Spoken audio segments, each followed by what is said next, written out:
have to do the checkout before 1 o'clock. So it means that the schedule is very tight.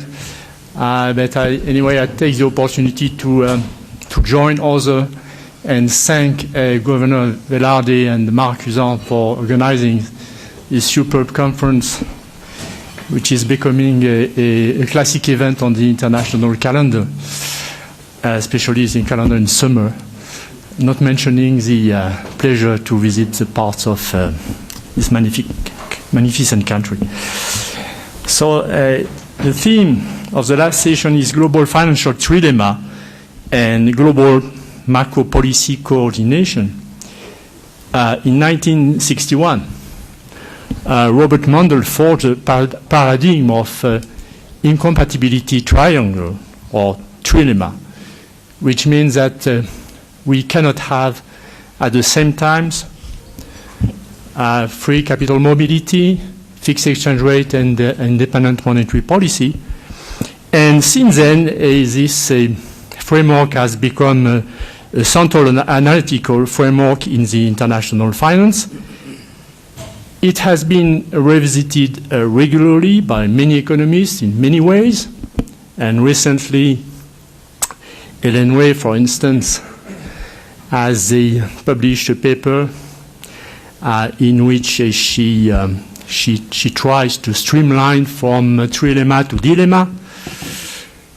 Of course, the trilemma in the incompatibility triangle is a very useful framework, however, it's not a magical recipe to solve all the problems and very complex issues which are present in international finance, especially after the crisis, especially as we are confronting to spillovers of the implication of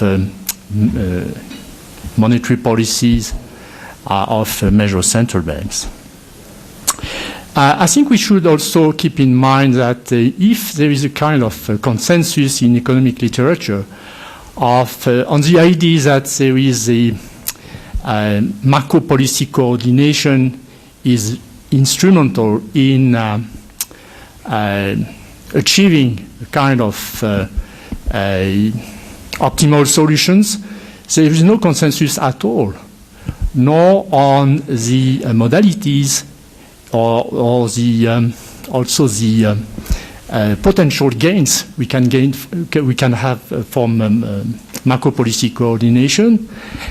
And that's the reason why the discussion we'll have today is quite interesting. We have, I would say, fortunately, only two speakers. First one is the Professor Aizenman, University of California, and then Shahin Valley for manager in Soros Fund Management. So Joshua, you can have the floor. I would like to thank the Bank of Peru and Marc Cusan for a fabulous conference and for giving me the opportunity to discuss today the trilemma, spillovers, and adjustments. And Pierre started with a good introduction that allows me to jump faster to the main agenda. So let me point out that after a decade plus of elusive great moderation, volatility is back in a big way, and there is no end in sight and any reason to believe that there will be end for the volatility. The latest chapter includes the growing uncertainty of the EU, of the euro, the possibility of the takeoff of interest rates in the US one day. It will happen, but nobody knows when. Asymmetric growth patterns, and the like. Now, Helen Ray, in Jackson Hole 2013, made very strong claims, including claiming that whenever capital is freely mobile, the global financial cycle constrains national monetary policy, independently, if you wish, of exchange regime. From this, the inference is that the ties of exchange rate regime of the non-central economies no longer matter, And restricting capital mobility is the only way for non-central countries to retain monetary autonomy. So in this presentation, I would like to make really 2 points, but I'll focus only directly on the first. The first is that Ray's reports on the death of the trilemma and the irrelevance of exchange rate regime choice have been greatly exaggerated, if I can use a well-known source in the literature. More fundamentally, for Latin American countries, most, maybe all, emerging markets, including lately the UK and practically all countries, I believe that controlled exchange rate flexibility and aiming at the middle ground of the trilemma, buffered and managed properly, remains essential, and I'll try to convince you with the help of evidence that are coming in a new paper that will be on the web page of the NBR within a month, but if you're interested, email to me, I'll send you the preliminary version. The second point that I would like to mention, and I won't discuss this, is going back to the comments of Mark Carney at the end of June. Monetary policy cannot immediately and fully offset the economic implications of a large negative shock, and of course he's right, and it applies globally, and especially for emerging markets, and commodity countries, after all we are in Latin America, should strive towards deeper coordination between their central bank, sovereign wealth funds, if they are running such a fund, and the Treasury, and a good or excellent reference regarding this agenda is Frankel's 2011 paper in the context of a conference in the Bank of Chile, and another paper with Herrera Citron that we did 2 years ago for the Bank of Chile. So jumping to the interpretation of the trilemma, what you see here is a textbook triangle. The framing, when Mondale wrote a trilemma, was at the time of the Bretton Woods system, so it was easy at his time to ignore really uncertainty and to focus on binary choices. So to recall, if a country wishes to accomplish simultaneously monetary independence, financial openness, and exchange stability, the answer is due to arbitrage forces coming in the Mondale, framed in the Mondale-Fleming model. The country at best can accomplish fully, at best not more than 2 of the 3, and this was done in the context of framing this of fixed versus flexible exchange rate, financially closed or financially open, fully open systems to the global financial system, having active monetary policy, monetary independence, or not having this luxury. And then Ray's assertion is that, looking at the data, she concluded that exchange rate regimes are passé, they are irrelevant, and you have simple dilemma. If you choose capital mobility, you lose monetary independence if you are not the US and maybe the Eurozone. Otherwise, you must shut the capital market.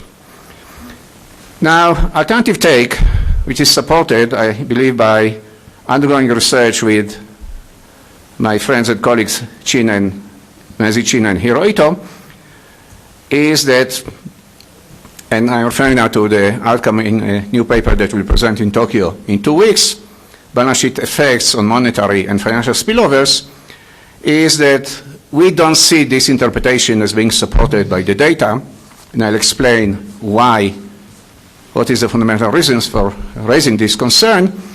An economy that pursues greater exchange stability and financial openness, we believe, faces a stronger link with the center economies. Managed exchange rate flexibility seems to mitigate exposure to external shocks, and we are testing more fully this statement. More generally, going back through the framing of Mondel's trilemma, he never argued that a country can insulate itself from global shocks propagated by large countries. The framing of the entire trilemma notion was about trade-offs and mitigations, where especially emerging markets found it the hard way that the trilemma's constrained optimal solution is in the middle ground. And before jumping to the latest results from this new paper, let me point out that roughly a year before the crisis, we pointed out that the framing of Mondel's trilemma in the Bretton Woods system was fine at that time, but if you look at the data, binary choice is not in the data. Instead, we constructed indices from 0 to 1 of the 3 trilemma variables, where 1 is reaching the trilemma goal as stated by Mondel. And the data is telling us, not surprisingly, that if you are calibrating these indices to be between 0 and 1, countries are frequently not at the corners. And we constructed these indices, and we are updating it every 2 years. And what you see here is the summary of the evolution of emerging markets, but we constructed it for all countries subject to data availability, 150 or whatever. And the way to read this is from 1970 until practically a year ago in the latest version. In 1970, the top curve is exchange stability. It was above 0.9, very close to fixed exchange rate at the end of the Bretton Woods system, the preferred average choice of emerging markets. The middle one is monetary independence. It was around 0.5, having significant but constrained monetary independence. The bottom one was the greenish, a measure of capital account openness of financial integration with global financial system. It was low, 0.3. The big story is that from the early 90s, countries, emerging markets, embarked on a process of quite rapid and accelerating financial integration, initially trying to retain some degree of exchange rate control.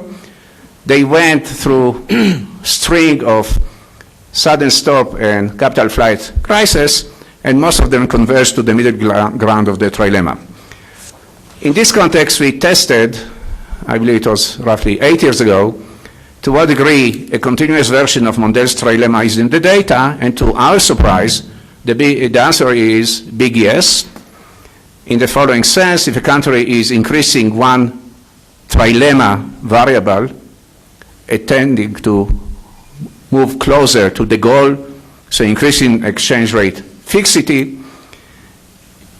the country on average will trade off by reducing a weighted average of the other 2 trilemma variables. So of course, when Helene came with her proposition, we looked more carefully at the data, and the first point to recognize is that in the data that all of us are using, we don't control properly for the counterfactual. And the counterfactual is that if you are starting from fixed exchange rate, the opposite of fixed exchange rate for most emerging markets is not a flexible exchange rate, but collapsing exchange rates. And skyrocketing interest rate in a transition of several years that the country is losing practically the ability to conduct independent monetary policy. And if you are not convinced, this chart is a summary of the evolution of the exchange rate of emerging markets in the 90s. The center of the chart, it's from the IMF, one of the IMF reports. The chart is centered at time t, which is the onset of the crisis. And this is an index number. And at time t, the normalization is 200. And what you see is that in the 90s, countries that started from fixed exchange rate, opening themselves to the financial system, went through a massive collapse of the exchange rate in the range of anything between 70% to 25–30% collapse. And it took several years to regain, if you wish, more exchange stability. In this transition, they practically lost the ability to conduct independent monetary policy. Now, for the emerging markets, the transition from fixed to flexible frequently was associated with depleting most of the reserves, and this followed by twin or tripled crisis, collapsing exchange rate, banking, and sovereign debt. So think about Brazil. Had Brazil been in the last 20 years under fixed exchange rate, I believe that it would have gone by now a new trilemma type of crisis where policy interest rate would have been huge and practically Brazil would have lost its ability to conduct in the transition monetary policy. So here this is only an illustration that in the sample that we have, because most emerging markets learned from their experience in the 90s, we have not seen too many so far of this type of transitions. And in the econometric work of everybody, including Hélène, we are constrained by the actual data. So when she's claiming that exchange rate regime seem not to matter, the counterfactual is let Brazil beat in the last decade under a fixed exchange rate. And then you will see that she's wrong. Luckily, Brazil did better. Not that Brazil is free of problems, but the bottom line, this is a problem of any macro inference, that you have the given data of the history and you are playing the tricks with the data as is. This is controlled experiment, which is, of course, the well-known criticism going to Ed Limer and other econometricians. And this is a major issue. Without controlling for these counterfactuals, any strong inference is misguided. Now, the closeness to the zero lower band, that is the outcome of the convergence to very low interest rates and the crisis, may account for the growing sensitivity to the center. But even the concept of the center is quite fuzzy, because Hélène concluded that the global credit cycle is the key factor, and this cycle, according to her, is propagated by the US. But in our view, the data is not supporting this, because we don't believe that, say, the Eurozone is following the US credit cycle. Too bad. Otherwise, I think that the Eurozone would have been in better shape. But the Eurozone has the ability to follow its own independent wishes. Japan started its own credit cycle 20 years ago. So we don't see anything that we can quantify and define tightly as global credit cycle propagated by the US. Instead, it's a moving target depending on the history. And our attempt in the empirical work is to quantify what are the centers that we should talk about. Now, in addition, Mondale originally was aware that size matter, and flexible exchange rate is not a panacea, and it's almost a tautology that shouldn't be overlooked, that among n flexible exchange rates, currencies, at most only n-1 can be independent, and size matter a lot. So if the financial footprint of the US is more than twice its global GDP, so of course a shock in the US will be transmitted globally, not because the trilemma is dead, simply because the trilemma should be adjusted by the size of countries. Mondale knew it. If you are going back to the literature in the 80s, 90s, there are hundreds of papers that pointed out this. So I think that collectively we prefer to ignore past literature, but more directly, in going back to our latest attempt to test it, here we are focusing on the case where potential center economies include the US, Japan, Euro, and China. And we have reasons to select this as potential center economies. And all the other countries for us are periphery countries, and our sample covers, if you wish, close to starting from mid-80s to the last time that we have enough data, going back to 2015.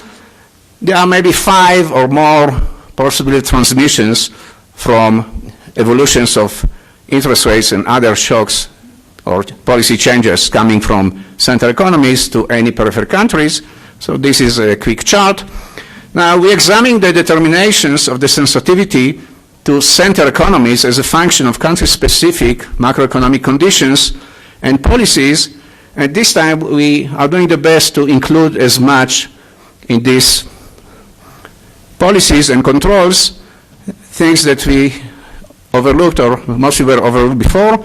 So exchange regime is the first, but the second, equally important, or maybe more, is that we are using the methodology of Frankel and Way in looking at the data and constructing the implicit currency weights that each country may use in an attempt to manage a currency basket. So for each country, depending on its past history, we retrieve from the data the weights.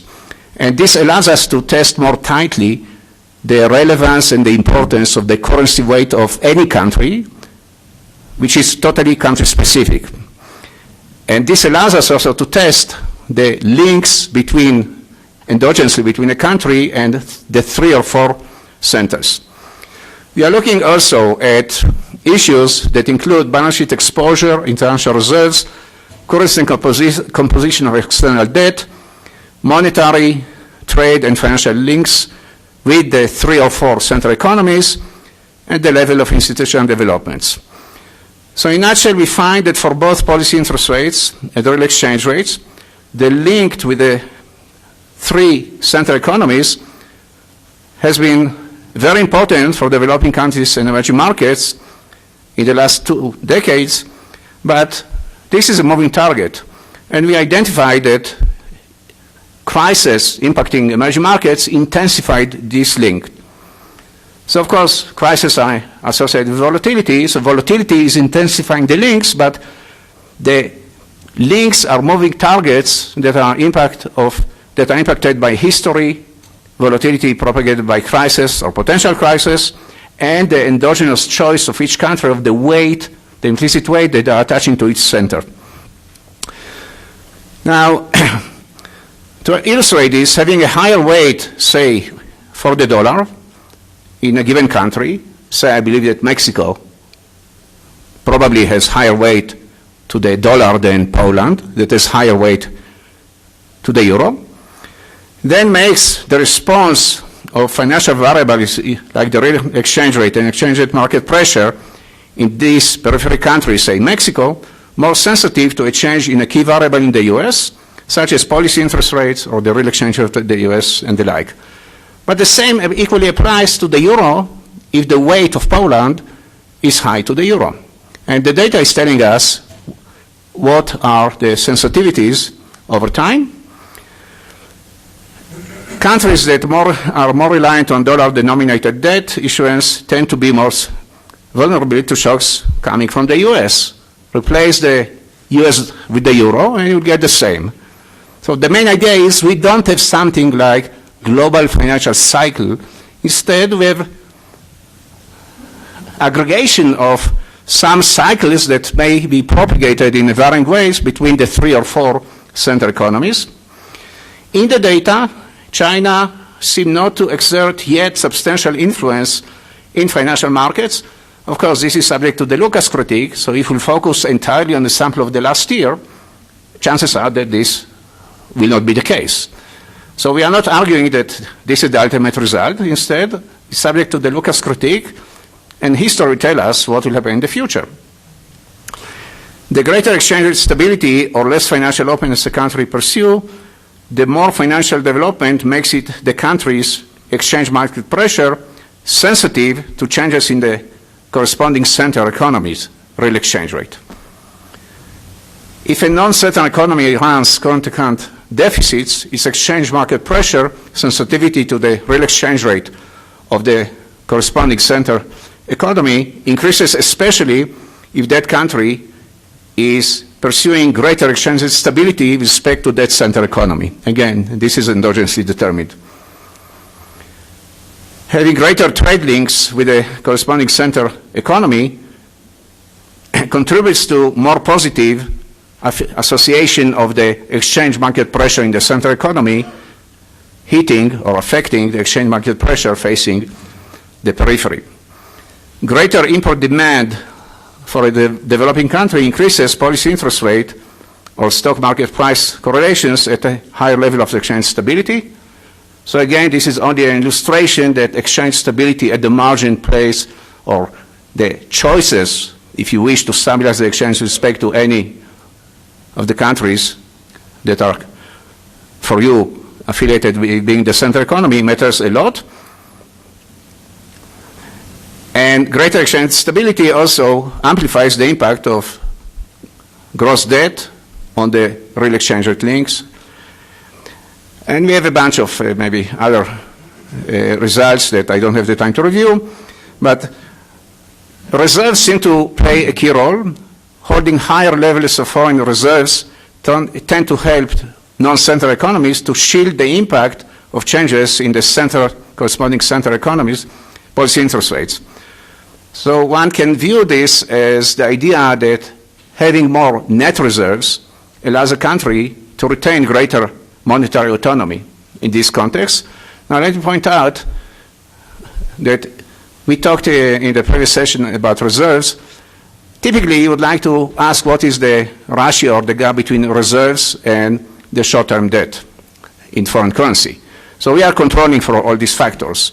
The main idea is if you have more reserves to buffer against the coming short-term liabilities in foreign currency, in debt instruments, you retain more monetary autonomy conditional on your exchange rate regime and the endogenous choices of the baskets. We believe that the above results validate the conjecture that we identified maybe 8 years ago, that emerging markets benefited until today from being in the middle of the trilemma ground, buffered by reserves, and policies aiming at reducing balance sheet exposures. And we are trying to control, to the best of our ability, for these policies, macroprudential regulations and the like, but again, we don't have a good enough data that is satisfying fully what we would like to control. Well, let me stop here. Thank you for your attention, and again, thank you for the great hospitality of the Bank of Peru. Thanks. Thank you very much, Joshua.